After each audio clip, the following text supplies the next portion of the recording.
My two brothers and I have always been inseparable since childhood.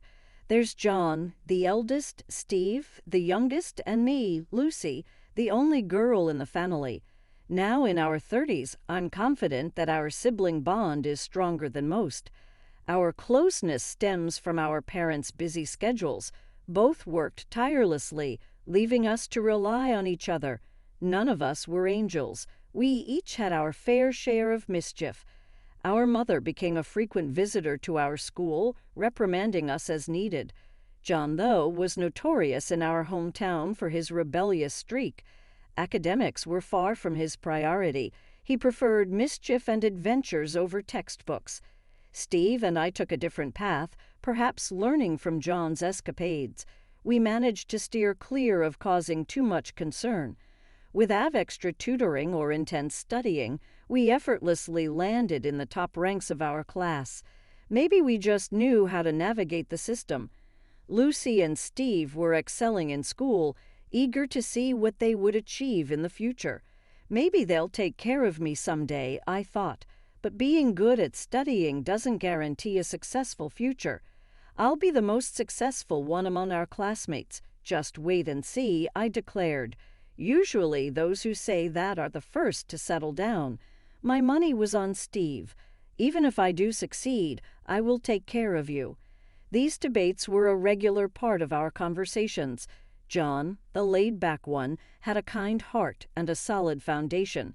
Steve approached everything with caution and responsibility.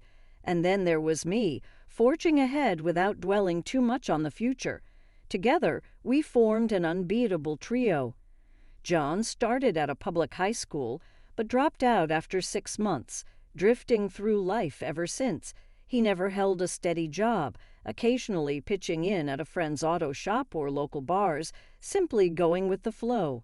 Seeing my brother in this state only strengthened my determination to succeed, especially since I felt responsible for John ending up in evening school.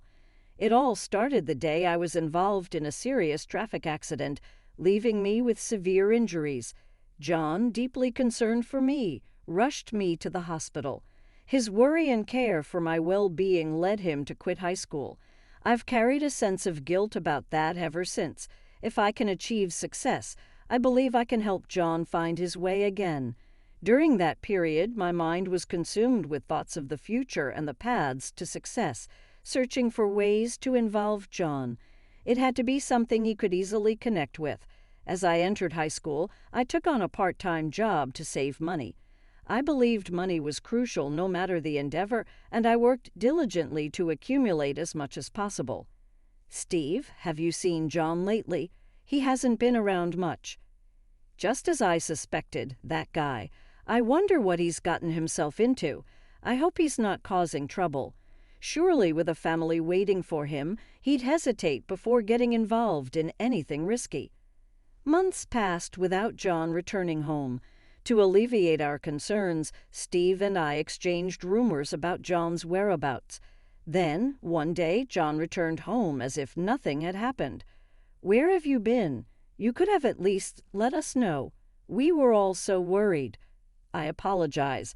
I've been caught up with my part-time job." "If that's the reason, just tell us."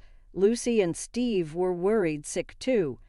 "I'm really sorry about that," he shared, explaining that he had secured a promising job out of state where he stayed overnight.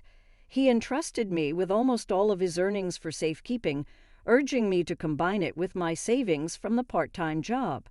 At the time, I didn't grasp his motives, but he insisted, so I took charge of the money. However, John soon reverted to idling at home without any clear direction. While he never landed a full-time job, he occasionally took on part-time work, which seemed to satisfy our parents. After high school, I was eager to pursue a thorough study of business administration in college. Thankfully, my strong academic performance earned me a full scholarship, easing the financial burden on our parents. This achievement also filled my brother with pride. It was during this period that John began to show signs of change. "How much longer are you going to live like this without a full-time job? How do you expect to marry the girl you like?" Well, there's actually a company that's been showing interest through a colleague, but I'm undecided. You have such an opportunity. What kind of company is it? Construction. It's the site where I've been doing part-time work for the past few months. Not sure if I see myself doing it forever. It starts early in the morning. You should take it if you've got the chance. Give it your best shot. Encouraged by my firm push, John took on the job full-time the following week. Surprisingly, it suited him better than expected. Contrary to our family's expectations, he showed up on time and without complaints. Seeing John thrive, I decided to pursue a career in architecture. I believed that establishing myself in the only field my brother, without higher education, had mastered would secure his future. During vocational school, I continued working part-time and managed to save enough to buy a relatively expensive car. Living with my parents certainly helped, but I was proud of my savings. My mother, understanding my dedication to saving, quietly supported me. She packed my lunches every day, minimizing unnecessary expenses during vocational school. Her unwavering support meant the world to me. After graduating from vocational school, I joined a well-connected company to build my network, earned numerous certifications, and diligently prepared for independence while fostering relationships. Meanwhile, John remained dedicated to his job, allowing me to focus on laying the groundwork for my own business venture. Eventually, I launched my own company, but at first, I hesitated to invite John to join. Financially, I couldn't afford both of us taking a risk simultaneously, so I opted to observe for a while. I dove headfirst into work, leveraging all my prior preparations, and my carefully assembled team performed exceptionally well. Following my lead, we enjoyed a strong start. During this time, John moved out of our parents' home and began living independently, which made our meetings less frequent. I, too, was consumed with work and couldn't keep in touch regularly. A year into running my business, I finally extended an official offer to him. John, my company is finally stable now. I have something else to offer you. What I want to do next is expand the business further, and I need your help. Can you assist me? I don't think there's anything I can do. I want you to become the president of the current company and take a leading role. What? That's impossible for me. You need to consider who you're asking. I'm asking you sincerely and with careful thought. Plus, the money you entrusted to me earlier, I used part of it as capital when I started the company. I convinced John to join me and paired him with a secretary who seemed to click well with him, ensuring he learned all the ropes of the company. Taking on the role of chairman, I focused on supporting John while laying the groundwork for our next venture. My childhood dream was to create a charming and Instagram-worthy cafe that could rival any other. Excited to pursue this vision without compromise, I immersed myself in studying the restaurant industry. Around this time, my younger brother Steve embarked on his path to becoming an architect, a plan I had suggested. Steve would design buildings while John oversaw their construction. It was the perfect synergy, naturally. I took responsibility for securing enough projects to sustain us, diligently preparing to turn this vision into reality in the near future. As John entered his second year as company president, he surprised us all by announcing his upcoming marriage. Who is she? John hasn't always had the best judgment. I'm concerned, I admit it. I'll introduce her to everyone soon, John reassured us. We looked forward to meeting her. John's impending marriage brought mixed emotions for me. We had always been a tight-knit trio, so the thought of an outsider joining us unsettled me. Nevertheless, I knew I had to set aside my unease and celebrate my brother's happiness. At a family gathering with both sides present, I finally met John's fiancée, Bella. While I didn't outwardly oppose their union and things appeared to progress smoothly, I couldn't shake a sense of distress from our first interaction. Bella, I'm Lucy, John's sister. Please take good care of my brother, I said, masking my reservations with a polite smile. It's wonderful to have such a caring sister. If you ever need anything, just let me know. I assure you, since I'll soon be the wife of the eldest son and the company president, you'll have to come through me from now on. All right." Bella was the same age as John and worked in an administrative role at one of our client companies. My initial impression of her was that she was determined and assertive. Our perspectives seemed somewhat different, and she wasn't quite my type. Yet, I thought her personality might complement John's well. Steve shared my thoughts, but we both agreed to support their marriage. For now, she seems a bit serious, but if John loves her, we're behind you both, wishing you all the happiness. Thank you, Lucy. A few years ago, I couldn't have imagined marriage, let alone someone approaching me. From then on, I was constantly on the move due to the new projects we had undertaken, making my days incredibly busy. Meanwhile, John was fully occupied with wedding preparations, spurred on by Bella's desire for an early ceremony. Before we knew it, the wedding day had arrived since the family gathering. I hadn't seen Bella or John in a while. "John, it's been too long. I've been caught up, but today I'm here to enjoy." "Good to see you. Take a moment to relax and enjoy the food and drinks," he replied. As John prepared to marry, I couldn't help but feel a pang of sadness. The three of us had always shared laughter and conversation. Before the ceremony, we managed to exchange a few laughs, and seeing John's happiness, Steve and I felt reassured. As the ceremony began, I savored a delightful meal, catching up with Steve and my parents after a long time apart. Our company's employees were seated diagonally behind our family, lively in their own conversations. It was during this chatter that the bride and groom began visiting each table in order. "John, Bella, congratulations on your special day." "Thank you, and thanks to everyone for being here," John responded. "Thank you all for coming. From now on, my husband's team is my team.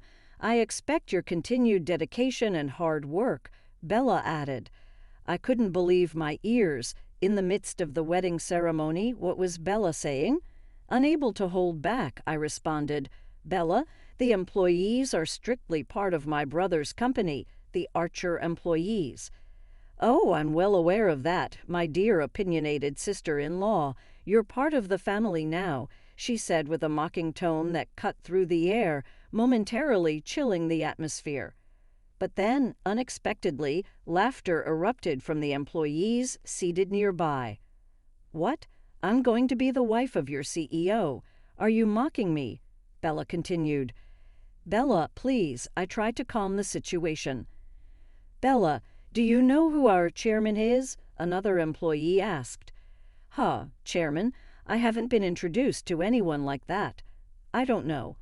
It appeared John hadn't briefed her, and she was unintentionally rude to me due to her ignorance. Those in the know couldn't help but chuckle at the situation. The reception hall, once lively, fell silent, the mood shifting dramatically. "I never expected you to say something like that here. It's disappointing." "Huh? I'm marrying the CEO, becoming the spouse of the most important person. Isn't that natural?" "The reason I stand here today is all thanks to Lucy. She founded the company and appointed me CEO. Everything is thanks to Lucy. She's our chairwoman." "What? What's this? Why wasn't I informed?" Bella stammered, realizing she was the only one unaware of the full situation. Furious despite her inner turmoil, she should have maintained a smile throughout the reception. "I apologize, but given your true feelings, I've reconsidered. Let's consider this marriage null and void," John declared. "John, that's extreme," I tried to intervene. "I've shown poor judgment. I apologize to everyone," John said, bowing deeply to the guests in the hall. The wedding ceremony came to an abrupt end, and people dispersed. Later, I learned that Bella had grown up in poverty, dreaming of marrying a wealthy man for a better life. Meeting John, she seemed determined to fulfill that dream. After the disrupted ceremony, Bella repeatedly begged John to reconsider, but he remained resolute in his decision to end things.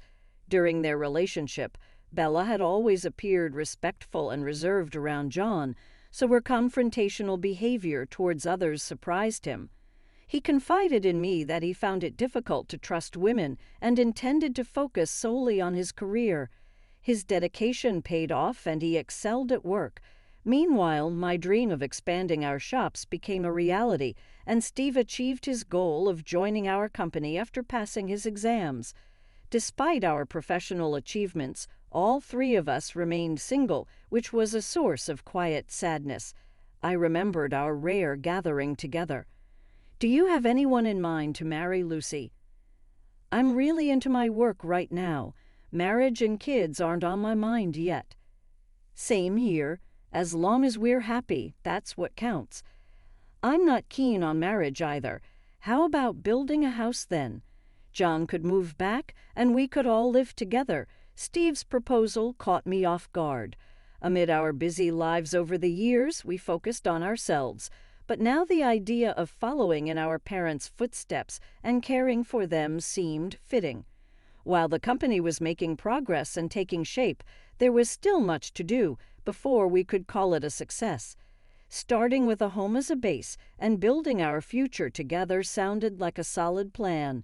I readily agreed with Steve's suggestion. Steve, that's brilliant. What a wonderful idea. Exactly, Steve.